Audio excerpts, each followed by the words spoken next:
الحمدللہ والصلاۃ والسلام علی رسول اللہ اما بعد۔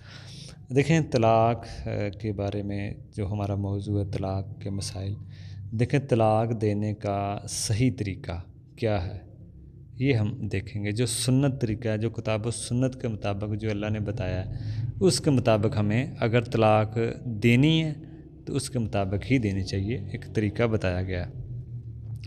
دیکھیں طلاق دینے سے پہلے کوئی مرحلہ ہے، اس مرحلے کو بھی دیکھی جائے۔ طلاق دینے سے پہلے اصلاح ہونی چاہیے۔ اصلاح سے مراد کیا ہے؟ نصیحت کی جائے بیوی کو، بیوی کی صلاح پہلے ہونی چاہیے، پہلے یہ طلاق والا مسئلہ نہیں آنا چاہیے، پہلے سمجھایا جائے، بیوی کو نصیحت کی جائے، یا نصیحت سے بات نہیں آ رہی تو اس سے تھوڑی سی ناراضگی بستر الگ کر لیا جائے، یا تھوڑا بہت تنبیہ کرنے کے لیے مارا بھی جا سکتا ہے۔ یا پھر شوہر، یہ بھی اگر نہ بنے کام تو پھر شوہر کی طرف سے کوئی لوگ آئیں، شوہر کی طرف سے کوئی ہو اور بیوی کی طرف سے کوئی ہو، اور آپ ان کو سمجھایا جائے۔ پہلے یہ چیزیں ہونی چاہیے۔ یہ سارے طریقے کر کے بعد میں طلاق کا مرحلہ آئے گا۔ یہ ایک سمجھ لیں کہ ترتیب ہے، اور ترتیب کا خیال رکھا جائے۔ پھر طلاق کے بھی کچھ آداب ہیں، کچھ شرائط ہیں، طلاق دینے کے بھی بعد میں کچھ آداب ہیں اور کچھ شرائط ہیں، کچھ اصول ضوابط ہیں، یہ سب کو پتہ ہونا چاہیے۔ یہ ہم پہ جاننا ضروری ہے۔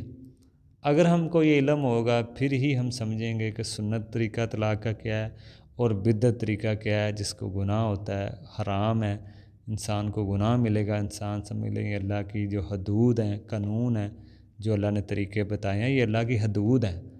اگر اس کی کوئی مخالفت کرے گا تو سمجھ لیں وہ اپنے اوپر ظلم کر رہا ہے، وہ اللہ کے عذابوں کو دعوت دے رہا ہے۔ تو اس لیے سبھی کو یہ مسائل سیکھنے چاہیے۔ یہ نہیں کہ جس طرح دل چاہا کر دیا اور فتویٰ لینا چل پڑے مولویوں سے، اور مولویوں کو بھی آپس میں بحث مباحثہ شروع کرا دیا۔ بہت سارے ایسی باتیں ہیں جس میں مولوی تقریباً علماء متفق ہیں، جیسے ایک طلاق دینی چاہیے، علماء متفق ہیں، کوئی اختلاف نہیں ہے۔ بیوی حیض کی حالت میں نہیں ہونی چاہیے، طلاق دیں، حیض کی حالت میں نہ ہو، اختلاف نہیں ہے، اجماعی مسئلہ ہے، کوئی اختلاف نہیں ہے۔ اس طہر میں طلاق دیں جب بیوی سے اس طہر میں اس مہینے عدت میں آپ بیوی سے نہ ملے ہوں، غسل کے بعد، حیض کے بعد، غسل کے بعد بیوی پاک ہو پھر دیں، اجماعی مسئلہ ہے، کوئی اختلاف نہیں ہے۔ دو گواہوں کے ساتھ ایک طلاق دیں، تو اختلاف تو نہیں ہے، بہت سارے مسئلوں میں اختلاف نہیں ہے، سب جماعتیں ایک ہیں۔ لیکن جب لوگ قرآن و حدیث کی مخالفت میں اتر آتے ہیں پھر علماء میں اختلاف پیدا ہوتا ہے۔ تو یہ چیزیں سیکھنی چاہیے۔ اگر لوگوں کے پاس علم ہو تو بہت سارے اختلافات سے علماء بھی بچیں اور آپ لوگ بھی بچیں۔ تو جب ان لوگوں کو یہ پتہ ہوگا کہ اس میں کسی کا اختلاف نہیں ہے کہ ایک طلاق دیں سنت کے مطابق اور بیوی حیض کی حالت میں نہ ہو، پاکی میں ہو، تو اس میں تو کسی کا اختلاف نہیں ہے۔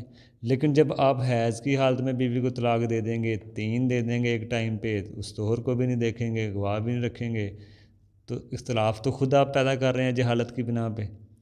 تو اس لیے پھر آگے علماء کا اختلاف شروع ہو جاتا ہے۔ تو اس لیے ہمیں یہ طریقے سیکھنے چاہیے۔ طلاق کے کچھ شرائط ہیں، آداب ہیں، شرائط ہیں، اصول و ضوابط ہیں۔ 10 شرطوں کو مد نظر رکھا ہے طلاق دینے کے لیے۔ اگر کوئی طلاق دے اور ان 10 شرطوں کو مد نظر نہ رکھے تو اس کی اسلامی طلاق نہیں ہوگی، شرعی طلاق نہیں ہوگی، غیر شرعی، غیر سنی طلاق ہوگی اگر ان شرطوں کو کوئی مد نظر نہ رکھے۔ تو اس سب بھائیوں کو چاہیے کہ ان شرطوں کو سیکھیں، ان شرطوں کو سمجھیں، ٹھیک ہے نا؟ تو اس لیے اگر 10 شرطوں کو مد نظر نہیں رکھیں گے آپ تو سمجھ لیں آپ کی اسلامی طلاق نہیں ہوگی، شرعی نہیں ہوگی۔ تو یہ اس میں بات ہے، اس سب کو سیکھنا چاہیے۔ دیکھیں طلاق کے کوئی ارکان ہیں، طلاق کے پہلے ارکان دیکھیں۔ ہر ارکان کے متعلق کچھ پھر شرطیں ہیں، تو یہ 10 بنتی ہیں۔ پہلے ارکان ہیں، پھر اس کی کوئی شرطیں ہیں۔ عورت جس کو آپ طلاق دیتے ہیں، پہلا رکن تو یہی ہے کہ عورت جس کو آپ طلاق دیتے ہیں وہ عورت آپ کے نکاح میں ہو۔ دوسرا رکن متعلقہ یعنی کہ طلاق دینے والا، ٹھیک ہے نا، وہ ہو، عورت ہو جس کو آپ طلاق دے رہے ہیں، ایک تو یہ ہے۔ دوسرا ارکان ہے کہ جو طلاق دے رہا ہے وہ بھی موجود ہو۔ تیسرا رکن یہ کہ صیغہ طلاق، آپ کون سا الفاظ استعمال کر رہے ہیں، ٹھیک ہے نا، یعنی الفاظ طریقہ جس کے ذریعے آپ طلاق دی جائے گی۔ چوتھا رکن یہ ہے کہ قصد، ارادہ، نیت آپ کی کیا ہے طلاق دینے کے پیچھے، نیت کیا ہے۔ یہ 4 ارکان ہیں، پھر ہر ارکان کے متعلقہ کچھ شرطیں ہیں۔ یہ کل طلاق کے 4 ارکان ہیں جو یہ سمجھ لیں بنیادی ارکان ہیں۔ تو اب ان کی یہ جو 4 ارکان ہیں طلاق دیتے وقت، پہلے تو آپ نے نصیحت کرنی ہے بیوی کو، بستر الگ کرنا ہے، تھوڑا بہت سمجھایا بھی جا سکتا ہے، مارا بھی جا سکتا ہے، شوہر کی طرف سے بیوی کی طرف سے کوئی لوگ آئیں بیٹھ کے بات کریں، یہ ایک سمجھ لیں ترتیب ہے طلاق سے پہلے۔ پھر جب آپ طلاق دینے کا ارادہ ہی کرنا لگیں تو پھر ارکان جو 4 ارکان ان کو مد نظر رکھیں، ان پھر 4 ارکان، ہر ارکان کے متعلق کچھ شرائط ہیں۔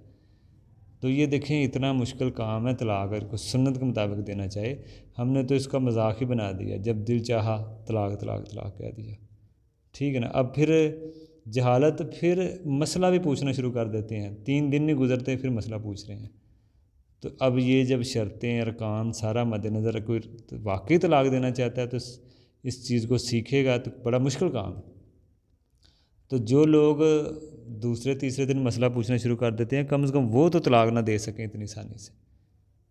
تو جو پکا ارادہ کرے جی میں چھوڑنا ہی ہے بیوی کو، وہ ہی ان چیزوں کو سیکھ کے وہ طلاق دے سکتا ہے اتنے مرحلوں میں گزر کے۔ تو اس لیے یہ چیزیں سیکھنا چاہیے۔ یہ 4 ارکان ہیں، بیوی موجود ہو، بیوی ہو، طلاق دینے والا، اور صیغہ طلاق، وہ کس الفاظ میں طلاق دے رہا ہے، کون سے الفاظ استعمال کر رہا ہے، اور اس کی نیت کیا ہے، قصد، ارادہ، اور اس طلاق دینے کے پیچھے نیت کیا ہے۔ تو یہ 4 ارکان بنیادی ارکان ہیں۔ آگے ہم دیکھیں گے ان 4 ارکان کے متعلق، ہر ارکان کے متعلق کچھ شرائط ہیں، وہ انشاءاللہ ہم آگے دیکھیں گے۔ السلام علیکم۔